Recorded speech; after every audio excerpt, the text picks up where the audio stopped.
Olá a todos, bem-vindos ao projeto de videoaulas Entendendo o Sistema Imunológico, especialmente idealizado para acadêmicos da área da saúde. Na aula número 4 do módulo de Imunologia Básica, vimos como o sistema complemento é ativado. Vamos dar uma revisadinha então? O sistema complemento é ativado por 3 vias: via clássica, dependente de anticorpo, via alternativa, independente de anticorpo, e via MBL ou lectina, dependente de carboidratos, como a manose na superfície dos patógenos. Todas as 3 vias, quando são ativadas, elas vão gerar o complexo de ataque à membrana, que são poros que serão estruturados na superfície do patógeno, gerando lise desse alvo. Porém, a partir da ativação dessas 3 vias, componentes intermediários como o C3b também serão gerados, que terão atividades paralelas. O C3b é um opsonizador. A partir da geração de C3b na superfície do patógeno, os fagócitos terão maior oportunidade de destruir esse patógeno. Além disso, C3a e C5a têm funções de perpetuar o processo inflamatório. Principalmente C5a, que será reconhecido por receptores na superfície dos mastócitos, e a partir desse reconhecimento, esta célula irá degranular e liberar mediadores bioquímicos como a histamina, que tem a atividade de vasodilatação e aumento da permeabilidade do vaso sanguíneo. Também C3a e C5a são moléculas quimiotáticas, isso é, atraem células de dentro do vaso para o tecido para exercerem as suas atividades. Para quem não viu esse vídeo, essa videoaula e tiver interesse, tem o link acima que vocês podem acessar. A partir disso, nesse nosso esqueminha, só nos falta saber como as células dendríticas entram em ação. Por quê? Já vimos basicamente como as células teciduais, no caso macrófagos e mastócitos, agem.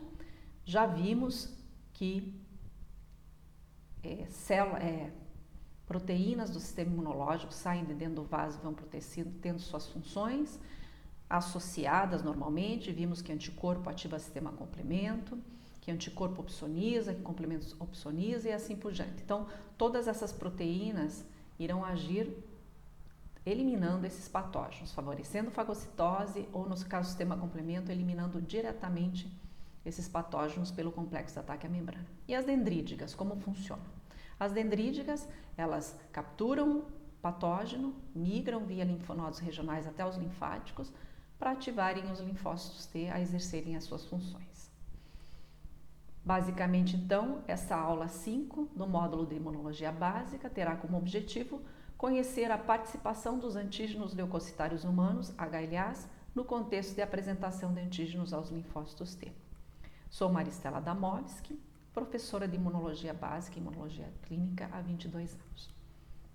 Resgatando o nosso esqueminha tradicional de injúria tecidual, enfim, e ativação do processo inflamatório, essa injúria tecidual, nesse caso, rompimento de barreira que a pele favorecerá a penetração desses patógenos. Além desses patógenos serem reconhecidos por macrófagos e mastócitos, nós temos a possibilidade desses patógenos serem reconhecidos por células dendríticas. Essas células dendríticas também possuem receptores de reconhecimento padrão com capacidade de reconhecer os padrões moleculares associados a patógeno. A partir desse reconhecimento, essas células dendríticas serão ativadas a processarem antígenos e, a partir desse processamento de antígeno, essas células dendríticas irão migrar do local, do tecido lesionado, do tecido onde elas capturaram esse alvo, esse antígeno, basicamente nesse patógeno, elas irão migrar via linfático até linfonodos regionais para apresentar esses patógenos, no caso, partes desses patógenos, aos linfócitos T. Essa apresentação, ela é complexa e a gente vai comentar basicamente nessa aula. Mas a partir disso, nós percebemos que os linfócitos T não são capazes de reconhecer os antígenos livres, diretamente, através de seus receptores de superfície. Esses linfócitos T reconhecerão antígenos somente se eles forem apresentados pelas células denominadas de apresentadores de antígeno. Nesse contexto aqui, a principal célula, na realidade, nesse contexto, nós temos as dendríticas apresentando antígenos aos linfócitos T, e as dendríticas realmente são apresentadoras por excelência, porém não são as únicas capazes de apresentar antígenos aos linfócitos T. Temos também a possibilidade dos macrófagos apresentarem e dos linfócitos B. Essas duas células, como elas funcionam basicamente nesse contexto de apresentação, nós veremos posteriormente. Repetindo então, os linfócitos T só reconhecem estruturas, na realidade, antígenos, que podem ser derivados de patógeno, no caso peptídeos derivados de patógenos, se estiverem associados a antígenos leucocitários humanos ou essa sigla denominada de HLA. Basicamente, quando nos deparamos com essa sigla, nos livros de imunologia básica, sentimos um frio na espinha. Por quê?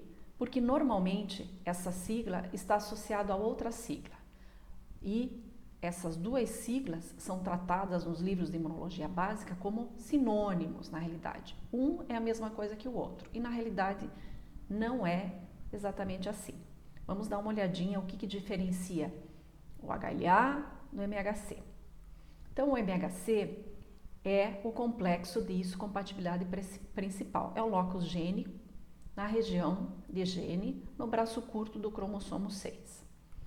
Esse locus gênico aqui, essa região, é extremamente poligênica, isso é, composta de vários losses gênicos. E esses losses gênicos codificam para proteínas extremamente polimórficas, isto é, proteínas de várias formas. É uma coisa característica exatamente desses genes, codificarem para proteínas de várias formas. Por exemplo, o gene da albumina codifica a albumina que é idêntica em todos os indivíduos da mesma espécie. Já os genes do complexo de histocompatibilidade principal codificam proteínas diferentes de indivíduo para indivíduo da mesma espécie. Cada um de nós teremos um grupo dessas proteínas caracterizando a nossa identidade celular. O produto desses genes são os antígenos leucocitários humanos. Os antígenos leucocitários humanos é um sistema, né, de proteínas, basicamente, que foram estudados no contexto de rejeição a transplante. Essas moléculas têm uma estrutura glicoproteica e estão cravadas transmembranicamente na superfície de uma variedade de células do nosso organismo. Basicamente, todas as células nucleadas no organismo possuem os antígenos leucocitários humanos na sua superfície, na sua membrana. E esse sistema foi descrito no ano de 1958 por Dussault, que ganhou o Prêmio Nobel de 1980 por esses estudos dos HLAs associados, como já falei, à rejeição a transplante. Então, para a gente ter um contexto inicial, existe uma diferença básica entre MHC e HLA. Então, MHC é o conjunto de genes que codificam para as proteínas do HLA. Aqui temos então o cromossomo 6 e o locus gênico do MHC aqui, o complexo de histocompatibilidade principal. Esta região, no braço curto do cromossomo 6, é a região mais variável do genoma humano e carrega um grande número de loci gênicos, agrupados em classe 1, classe 2 e classe 3. Os loci gênicos de classe 1 são agrupados em A, B e C. Esses grupos são os mais comuns, os mais frequentemente encontrados na superfície das nossas células e os mais variáveis, que têm várias formas, né, os mais polimórficos. Já os de classe E, F e G são os menos comuns, menos encontrados na superfície das nossas células e os menos variáveis.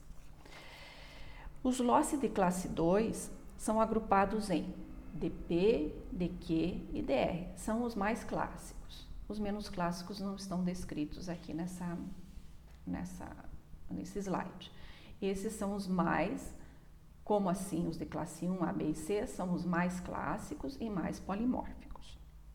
E os loci de classe 3 não codificam para proteínas do HLA, e sim para citocinas que ativam a produção e expressão dos HLAs, como nesse caso o fator de necrose tumoral, e codificam para proteínas do sistema complemento, como C2 e C4. Com relação à estrutura dos HLAs, como já dito anteriormente, são estruturas transmembrânicas, isso é, tem uma porção extracelular, uma porção transmembrânica e uma porção no citosol. Normalmente essa porção do citosol, ela ativa vias de sinalização múltiplas. Vamos dar uma olhadinha nos HLAs de classe 2. Os HLAs de classe 2 são compostos de uma cadeia alfa transmembrânica, subdividida em alfa 1 e alfa 2, que possui o domínio transmembrânico. Também uma outra cadeia polipeptídica, beta, subdividida em beta 1 e beta 2, que possui o domínio transmembrânico. Ambas as cadeias são polipeptídicas e ambas são codificadas por genes do braço curto do cromossomo 6, como no caso dos grupos DP, DQ e DR, como citados anteriormente. Essa porção beta 2 e alfa 2, esses domínio beta 2 e alfa 2, são mais constantes entre as moléculas de HLA. Já esses domínios alfa 1 e beta 1 são mais variáveis. E entre esses domínios está localizado a chamada fenda de ligação ao antígeno, onde será associado um peptídeo de no máximo 20 aminoácidos. Esse peptídeo é o antígeno, o peptídeo antigênico. Então ele será processado pela célula apresentadora de antígeno, veremos esse processamento, na realidade a proteína, o alvo, o patógeno será processado, e literalmente essa palavra é muito pertinente, lembrando sempre do processador que a gente tem na cozinha, ele vai ser picado em vários pedaços e pedaços de no máximo 20 aminoácidos serão colocados exatamente nessa fenda de ligação ao antígeno. Essa fenda de ligação ao antígeno, pela sua diversidade, pela sua variedade, ela pode alocar vários peptídeos, um de cada vez. Então, mediante isso, a gente se reporta muito aos anticorpos. Os anticorpos existem basicamente 5 isótipos de anticorpos. Lembram disso? IgG, IgM, IgA, IgE e IgD. Porém, no CDR, na região determinante de complementaridade do anticorpo, existe a possibilidade dessa região reconhecer múltiplos epítopos antigênicos. Aqui é a mesma coisa. Essa fenda de ligação, ela pode ter múltiplas formas capazes de receber múltiplos peptídeos de no máximo 20 aminoácidos. Então lembrem bem disso. Normalmente nós temos um número limitado de HLAs de classe 2 na superfície das nossas células, sendo que esse número limitado, isso varia de literatura para literatura, 9, 12, 13 HLAs, basicamente, mas esses HLAs são capazes de receber múltiplos determinantes antigênicos pela diversidade dessa fenda de ligação ao antígeno. Os HLAs de classe 1 normalmente são expressos por células apresentadoras de antígeno. Então, como já vimos, células dendríticas, macrófagos, monócitos macrófagos e linfócitos B são as células que basicamente expressam HLAs de classe 2. Se outras células que não essas citadas expressarem HLAs de classe 2, isto é uma situação anômala. Vamos dar uma olhadinha nos HLAs de classe 1. Os HLAs de classe 1, assim como os HLAs de classe 2, possuem uma cadeia alfa, só que essa cadeia alfa, codificada por genes do braço curto do cromossomo 6, naquela região de classe 1, essa cadeia alfa é um pouquinho maior, ela tem 3 domínios e não 2 como nos HLAs de classe 2.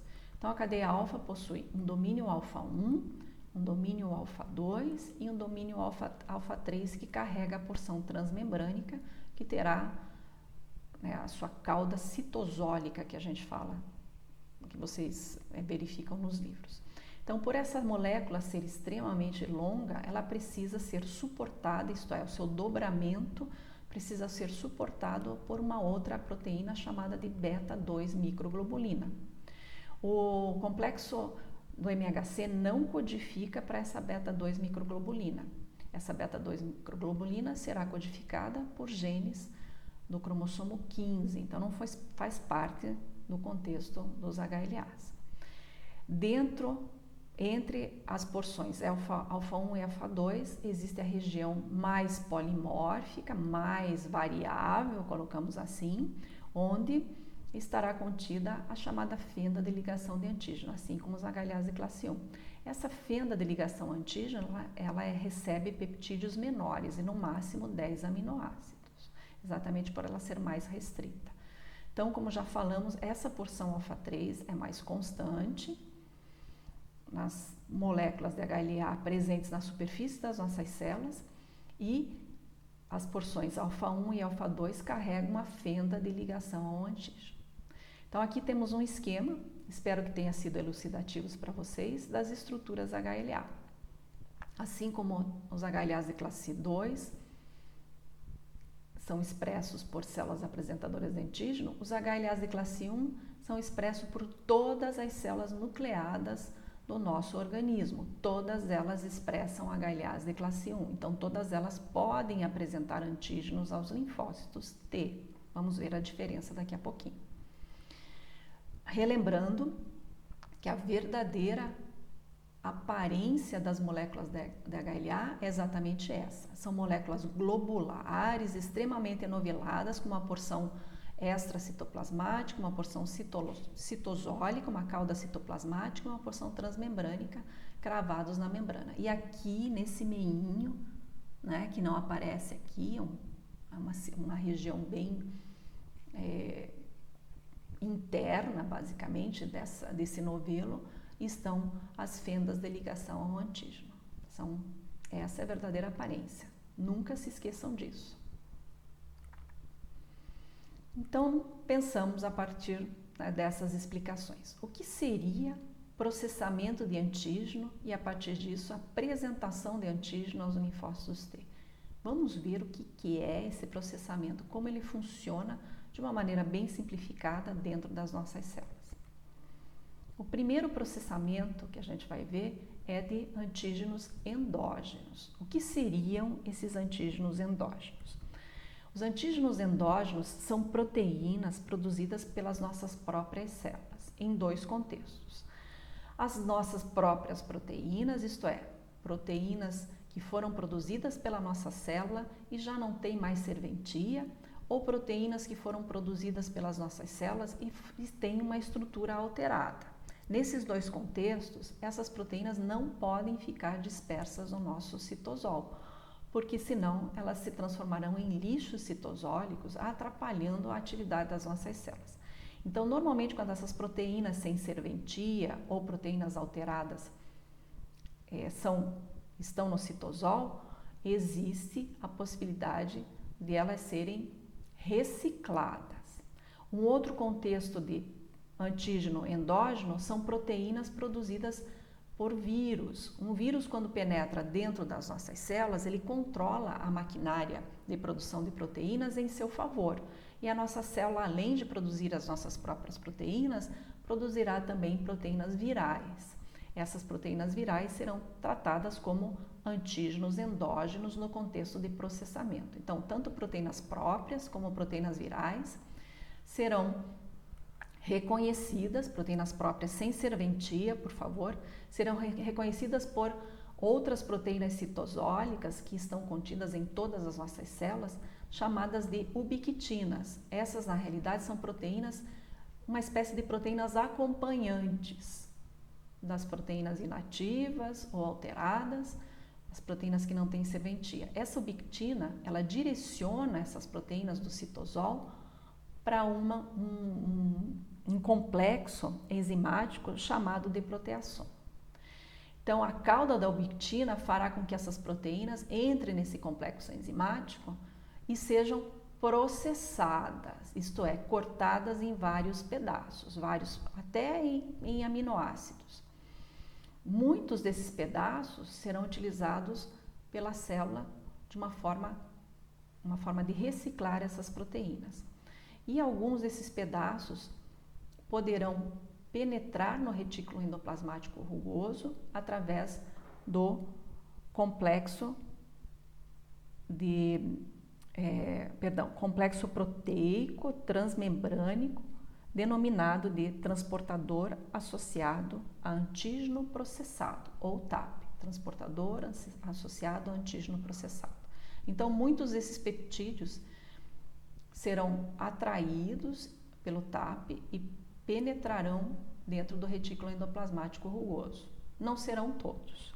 Basicamente, só peptídeos entre 6 a 30 aminoácidos que possuam resíduo básico hidrofóbico na região carboxy terminal. Então, é uma condição para que o TAP permita a penetração desses antígenos para o retículo endoplasmático rugoso.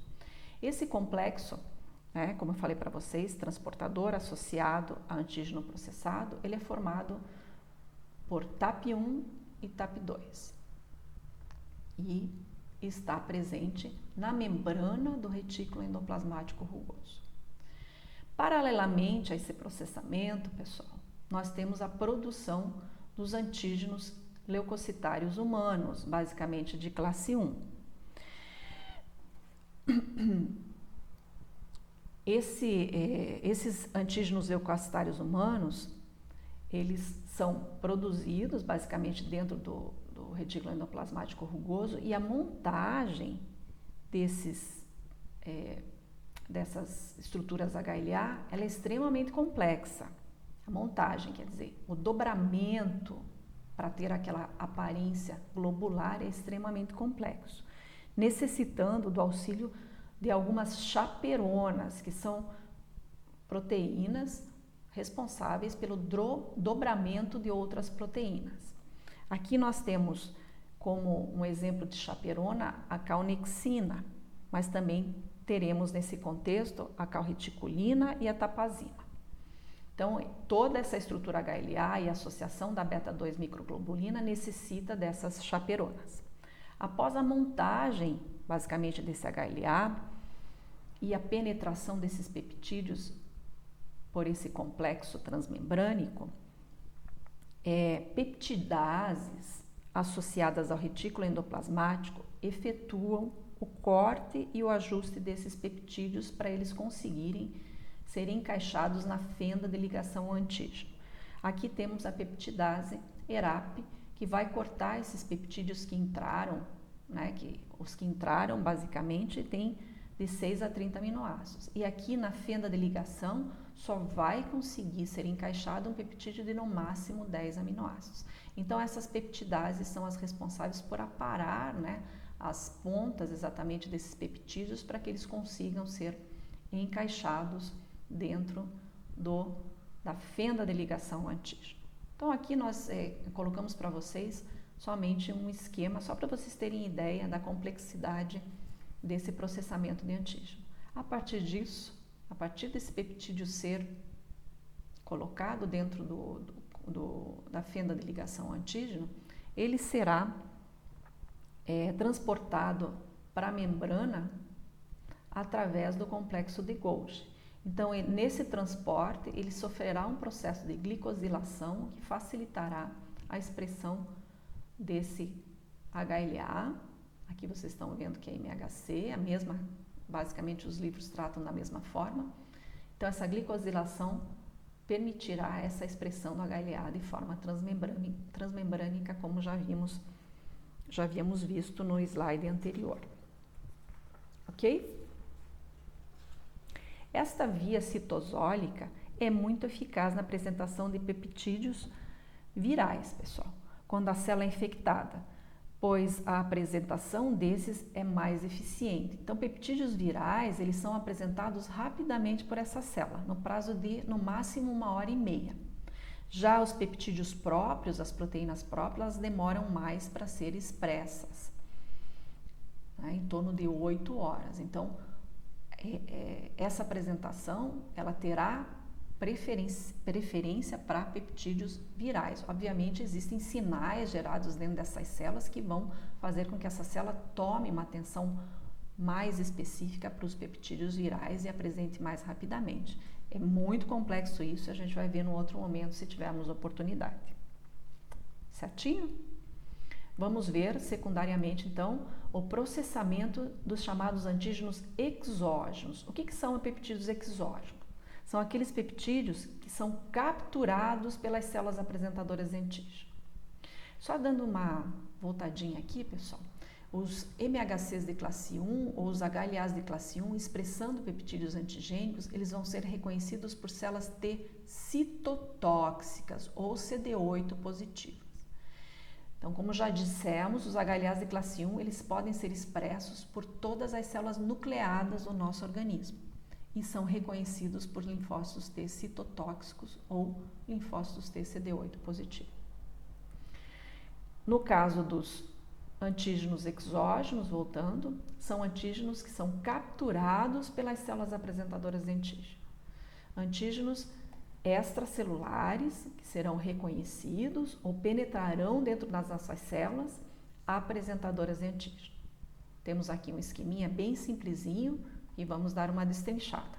Então, aqui temos receptores, basicamente de anticorpos, que são moléculas opsonizadoras, que vão favorecer a internalização desse antígeno. Então, esses receptores podem reconhecer moléculas opsonizadoras ou até mesmo o próprio patógeno. A gente sabe, se for no caso, se for um receptor Toll-like ou um receptor de reconhecimento padrão qualquer. A partir desse reconhecimento, essa célula irá fagocitar um patógeno ou ela vai endocitar um antígeno. O processo de fagocitose só para estruturas grandes, o processo de endocitose para estruturas pequenas, mas tem muito a ver com o tipo de receptor. O tipo de receptor. Então, só dando uma revisada, a internalização desse alvo, desse antígeno, seja ele um patógeno ou seja ele uma proteína estranha, uma proteína alterada ou um alvo antigênico qualquer, pode ser pelo processo de fagocitose, esse processo é mediado por receptores, processo de endocitose, no qual a fagocitose está inclusa, também mediado por receptores, que é o que a gente tem aqui, um processo de endocitose, ou processo de macropinocitose, onde não existe a necessidade da internalização via receptores. O simples encostar dessas estruturas, microestruturas, na membrana da célula, dessas macroestruturas na membrana da célula, faz com que ela se invagine, internalizando essas estruturas.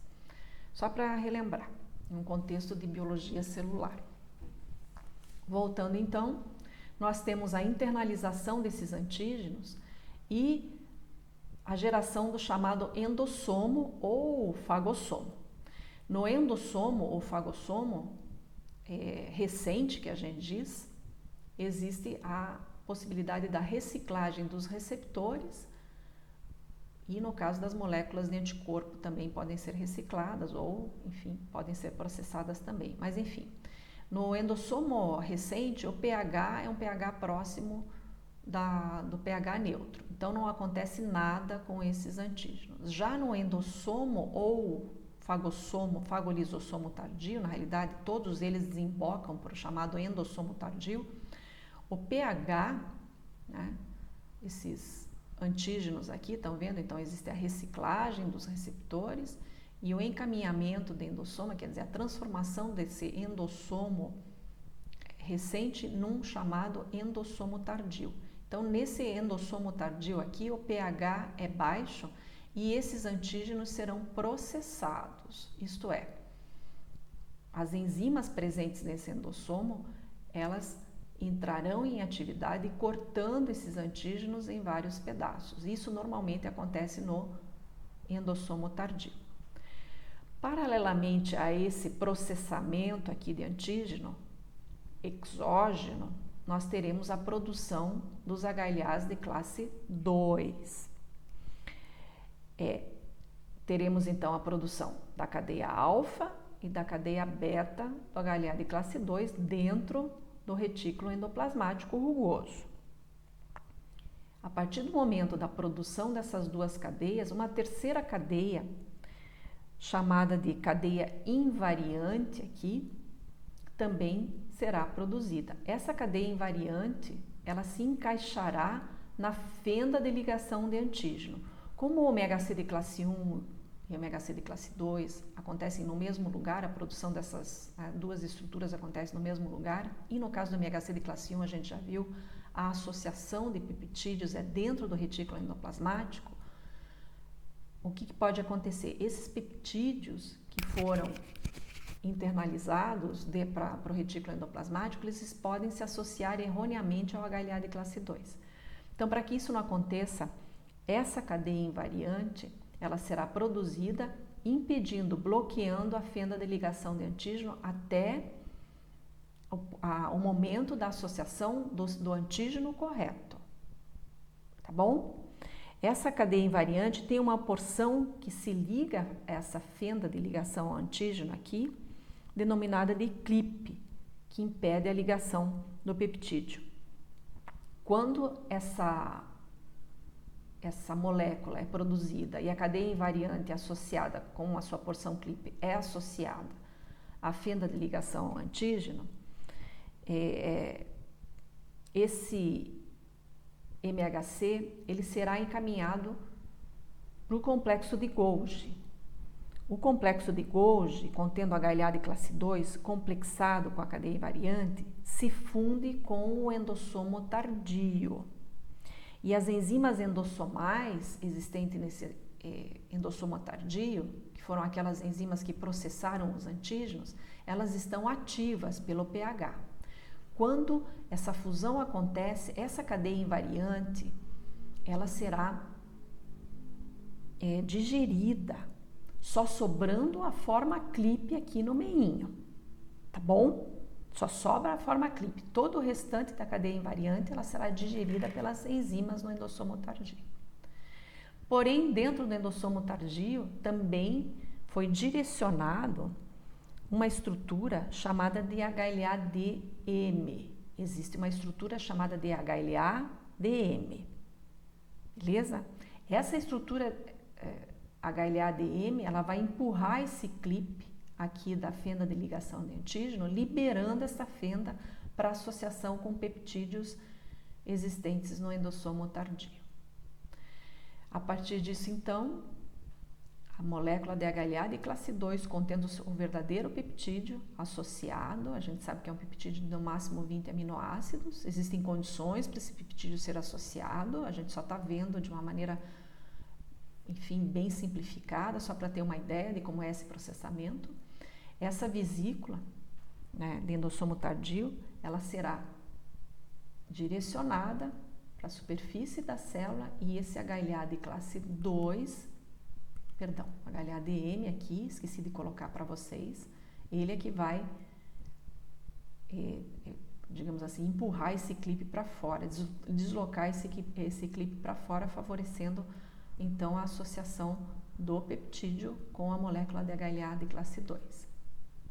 A partir disso, então, essa molécula de HLA de classe 2 será expressa na superfície, sendo reconhecida por linfócitos T CD4 positivos ou linfócitos T auxiliares. Então, quem reconhece a HLA de classe 2 são os linfócitos T auxiliares. Esse contexto de reconhecimento e resultante desse reconhecimento a gente vai ver na próxima aula.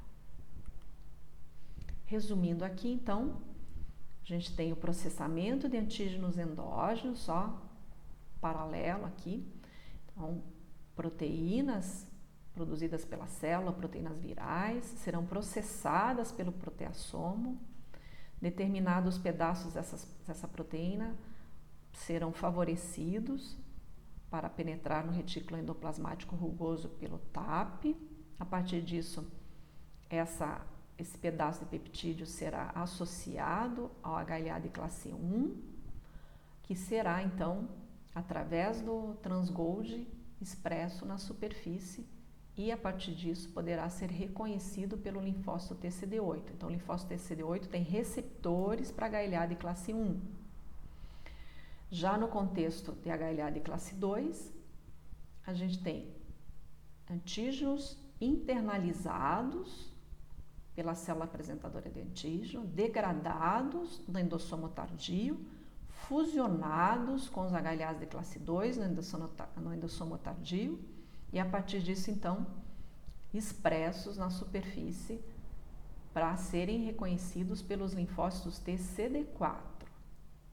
Linfócitos TCD4 são os que possuem receptores para HLAs de classe 2. Deu para entender, pessoal? Espero que sim. Qualquer problema, por favor, mandem uma mensagem para mim. Então, temos os peptídeos de classe 1, reconhecidos pelo CD8, e os peptídeos de classe 2, né, os HLAs de classe 2, peptídeos associados aos HLAs de classe 2, sendo reconhecidos pelos linfócitos TCD4. Então, verificamos que as dendríticas, a partir do reconhecimento, através dos receptores de reconhecimento padrão, de padrões moleculares associados a patógenos, têm a capacidade de processar esses antígenos. Então, quando esse reconhecimento acontece, a gente vai ter a internalização desse patógeno ou dessa proteína, enfim, e o processamento. Então, a partir disso, esta dendrítica, que é uma apresentadora de antígeno, ela vai migrar para os linfáticos, via linfáticos aos linfonodos regionais e apresentar antígenos via HLA de classe 2, hein, pessoal? Internalização HLA de classe 2 aos linfócitos TCD4. A resultante dessa apresentação veremos na próxima aula. Então, a partir disso, uma das coisas que pode acontecer é a ativação dos linfócitos B a produzir anticorpos. Isso aqui também será visto nas próximas aulas. Essa integração entre CD4 e linfócito B. Não esquecendo que eu falei para vocês que os linfócitos B também são células apresentadoras de antígeno. Então, teremos uma aula especial de integração entre linfócitos B e células TCD4 e, a partir disso, a produção de anticorpos. Certinho? Então, na próxima aula, veremos o reconhecimento dos HLAs de classe 1 e de classe 2 e as suas resultantes. Resumindo, então, HLA de classe 1 são expressos por todas as células nucleadas do nosso organismo e quem reconhece são os linfócitos TCD8. Essas HLAs de classe 1, os HLAs de classe 1, essas moléculas apresentam antígenos endógenos, proteínas celulares sem utilidades e proteínas virais, e são reconhecidos por linfócitos T citotóxicos. Já os HLAs de classe 2 são expressos por células apresentadoras de antígeno, dendríticas, macrófagos, linfócitos B e também células do epitélio tímico. Apresentam antígenos endógenos, endocitados ou macropinocitados, e quem reconhece são os linfócitos T CD4 ou linfócitos T auxiliares. Na próxima aula, então, veremos como acontece o reconhecimento das moléculas da HLA e a ativação dos linfócitos T, mediado pelas células que apresentaram esses antígenos. No caso das APCs, verdadeiras, apresentadoras de antígeno, e no caso das células nucleadas que expressam HLAs de classe 1. Espero que vocês tenham entendido e gostado da aula. Se vocês gostarem, por favor, deem o like e ativem o sininho para receber, então, as notificações das próximas aulas que serão postadas. Qualquer dúvida que vocês tenham, por favor, deixem essa dúvida lá